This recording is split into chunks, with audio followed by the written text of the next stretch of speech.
Hello everyone, this is Magnezone150, otherwise known as Anthony Jordan Navarro, and here I am today, basically on November the 26th. I just got back from work and I had just purchased a Logitech C310 Webcam. It's supposed to be able to do 720p, and it's basically got there the liquid crystal technology. So it's basically able to give you a nice clear picture.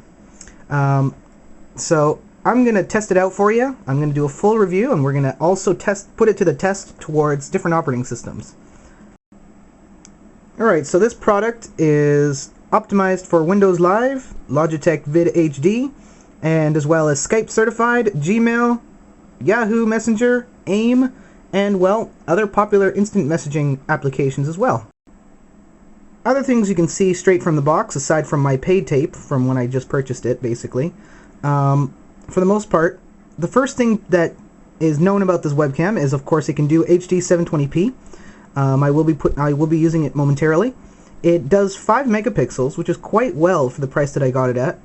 It has a built-in microphone, and it is one-click upload to Facebook and YouTube, so that is also pretty cool too. The price for this is generally around $29 to its full valued price, which is about $60. So I would definitely take advantage of it. Logitech is basically known to be #1 selling webcams in the world, as certified on the front. We are definitely going to put this to the test. I'm going to be putting it to the test today with Linux Ubuntu. I personally have 32-bit Vista. I'm going to also be putting it on different types of class in terms of how does it handle with other types of system, a laptop, and a desktop. So we're going to go through a series of different tests of what it's able to do with the drivers that it comes with and what it's fully capable of doing once you have full operational installation of software involved. So we're going to look through that today. Alright, so once you get it out of the box, it's a little bit of a pain in the butt because you got some extra tape on this top front here. I got a little excited, so I just went straight out, full out, like crack, right open. But if you have like a scissors or a knife or something, or a box cutter, then it's a lot easier, of course. So essentially it slips out just like that. So essentially what you got here is the webcam itself there. You got your manuals here as well as your warranty information. You also even have the disc, which will have all your software, so your webcam software for Windows XP, Vista, and 7. And it also says it's supposed to also include a free editing software. So we'll keep that aside. In terms of the webcam itself, I have read and watched other reviews about it. They say the cable is a little bit on the short side, which essentially is kind of standard size for your cabling. But it is a little bit on the short side if your desktop's a little bit far from your desk, or or if it's for something that does require a little bit longer. My recommendation to avoid this is extension for this, or USB extension will work just fine. Okay, so how this guy positions, you can basically position it like this, and it's supposed to stay just like that. And there you have it. And there's your webcam. Ta-da! And you can see there's my Vista going. See? So then from there you can go ahead and adjust frontward, or upward, or downward, without any hesitation or issue whatsoever. For this, right? This is my, there's my keyboard from my last review that I did, so he's still around. And so right now, there he is hooked up already. So now we're going to go ahead and choose my operating system that I'm going to test on first. As you can see, I have a long list of stuff. But we're going to go ahead and go for Ubuntu. So test number 1 is how exactly does the webcam get picked up by Ubuntu? Now, unfortunately, I'm not using the most recent version. I'm using Ubuntu 10.10. However, in the near future, I will be doing future reviews with a more modern, newer version of Linux, of a more up-to-date Linux distribution. But I mean, for the heck of it, you never know. We're going to go ahead and try it on an older one. Why not? Alright, so I'm going to go ahead and log in. And let's get started. Alright, so hello. Here we are on Ubuntu. So, first thing that essentially we must do is try to use the webcam naturally, as is, through what the operating system has by default.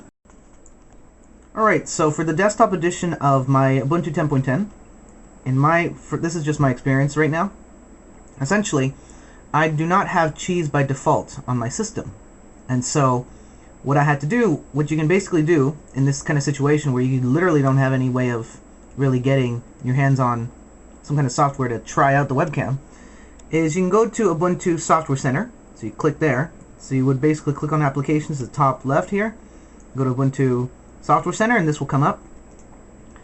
And so right here, I've already gone ahead and looked up Cheese, which is the name of the program. And then you find it, Cheese Webcam Booth, which basically helps you to do videos, photos from your webcam with fun graphical effects, as it literally says. So you click Install. It asks you for your password again, so you can go ahead and authenticate it. Yes, I authorize this program to download into my system. So we're just going to go ahead and wait for that to download. And now we can actually test this guy out. Alright, so after it has installed, you can literally go ahead, you can close it, open Applications again, and you can go ahead to Sound and Video, and there it is, Cheese. So you click on that, and you get a nice green light, meaning it is currently functioning, and whoa! There I am. What's up, guys? So far, quality-wise, it's quite nice. As you can see myself literally right now, and you can see yourself as well. See? You're a camera. Look at that. Welcome to reality. No. But for the most part, there you are. You're able to see yourself there. I can go ahead and take a photo.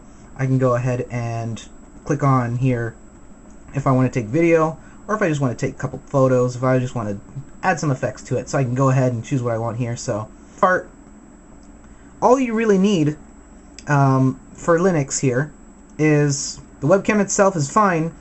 You only just need to go ahead and download a program that can work with it. For example, Cheese, open source software, free of charge, don't have to worry, and it will work just fine. So there you have it. That's how it works with Linux. Alright, so on to my next test is my MacBook Pro. Now, this is Mac OS X Snow Leopard. Yes, I am still on Snow Leopard because I prefer it for the most part. I know Lion has come out, just in case you all are probably wondering why I'm not using Lion. Is this what it came with, and it's what I'm used to. So I just stayed with it. And what do you think of my picture? Awesome. Okay, so let's try out the default settings, and we're going to see if the webcam will work just as well or better. Alright, now we also have to put into consideration that my screen is quite thin, so it actually handled it just fine. So you just hook it there, and you would push it like that. Done.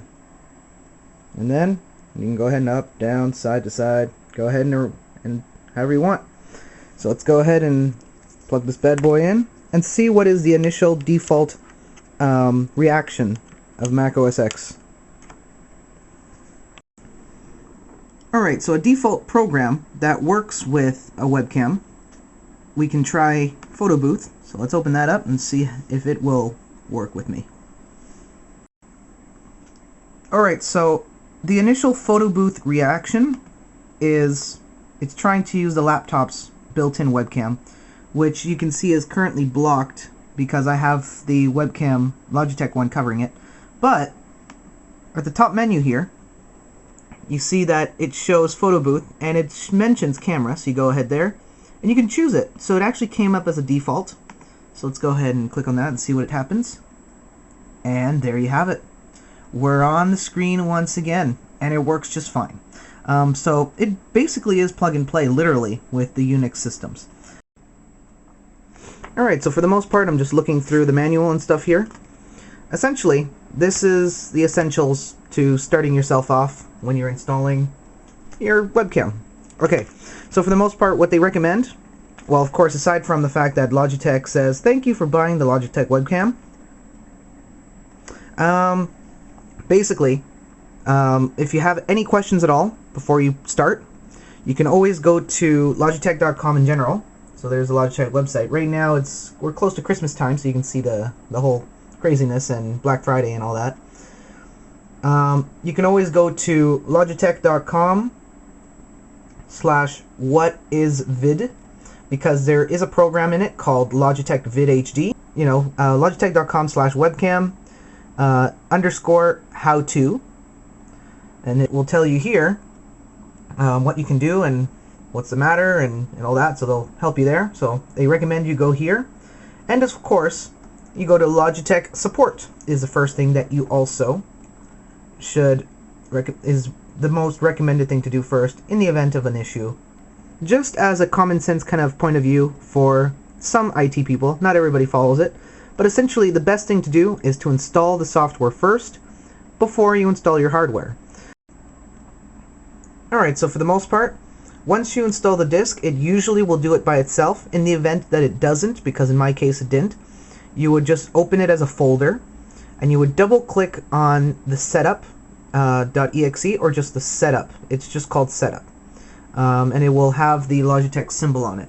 So once you double click on that, of course, Vista usually likes to make sure of things. So I already have it running, but that's just an example to show you what it would look like. And so now here you are. Let's go through the installation process quickly. So next, and all that good stuff. That's when it asks you to actually insert the USB into the port, so we'll go ahead and do that quickly. So after you have plugged it in, it will literally say, this is the webcam you have, which works, and on the bottom right side here, in the task, it'll say, audio connected. And you're basically all set to go. Same kind of process will go in Windows 7 as well. Alright everybody, so that basically takes care of the initials and the basics to installing this webcam. So in terms of the other two operating systems, just to finish it off here, and yes, right now I am actually using it to record this right now for the rest of this video, but essentially, the one thing to be careful for that I didn't kind of get right away was essentially the installation process. The installation process doesn't really tell you right away about your software. It will actually show up, it will actually appear in the bottom right hand corner. But for the most part, that was the one thing I wasn't really didn't really like, was the fact that it wasn't obvious enough. Like in terms of, you know, here's the software, you can go ahead and use it. It wasn't like my Microsoft one I installed, where it literally just said, here you go, here's the program, you can get started right away. So that was the only thing. Aside from that, though, the software is great. It comes with its own little software called the HD Vid, which essentially means you can combine your Messenger, your Skype, your stuff to one place, essentially, and your contacts, so they could all use the same thing. I kind of like that idea, the fact that it kind of combines everything in one place. That's quite nice. Another thing as well is it does have its one click to YouTube, but for me specifically, I can't really do that right now, only because I have to edit it still and put it together with all the other tests that I had just shown you through a different camera. So for the most part, I do approve. For anybody who wants to get a good affordable webcam for the dollar and get that HD 720p, I do recommend you go ahead to your local retailer and you go ahead and you purchase the Logitech C310. Before I finish off though, other information that is in the box as well, it actually comes with a 2-year warranty. So in particular, in my case, I'm a little different because I had also purchased an extended service plan for mine. So essentially, the next year to come, in the 3rd year, I basically can get it replaced if I have an issue with it, which is quite nice to have. It's up to you. But basically, Logitech helps you with 2 years. And the first place you should always go to is logitech.com/support first and see if they can help you out with the problem. They basically would also entitle you to replacement of your hardware or to get it repaired. For the most part, take care. This is Magnus0150, Anthony J. Navarro, saying adios.